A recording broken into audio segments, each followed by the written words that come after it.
Hello friend, नमस्ते। स्वागत है मेरे चैनल में। आइए सुनते हैं कृष्ण जन्माष्टमी सोहर गीत।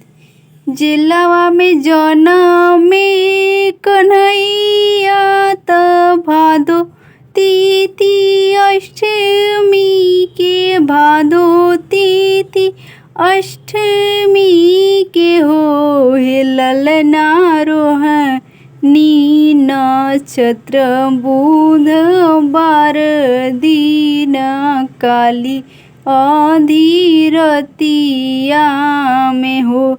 जिला में जनमे कन्हैया त भादो तिथि अष्टमी के भादो तिथि अष्टमी के हो ललना रोहिणी नक्षत्र बुधवार दिन काली अधिरतिया में हो।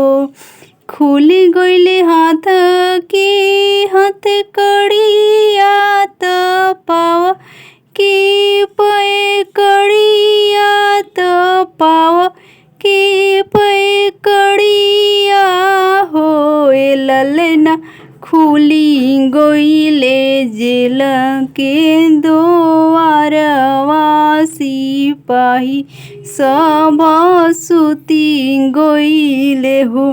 ललना खुली गईले जेल के द्वारवा सिपाही सब सुती गईले हो। वासुदेव गोद में उठाई लिहले गोकुल ओरी चली दिहले गोकुल ओरी चली दिहले हो।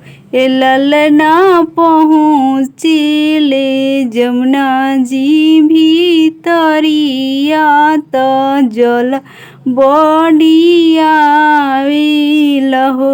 ललना पहुँचले जमुना भीतरिया त जल बढ़ियाई गईले हो।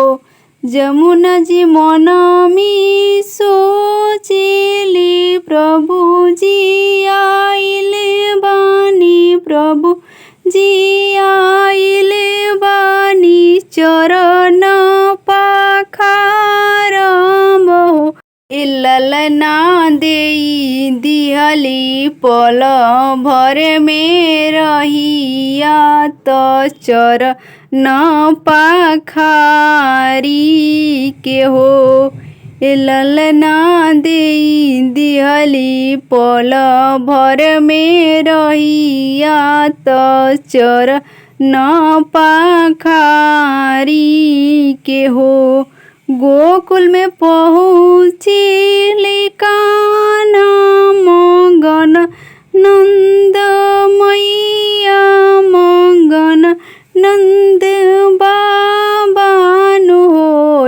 ललना घर घर बाजेला बधैया महल उठे सोहर हो। ललना घर घर बाजेला बधैया महलिया उठे सोहर हो।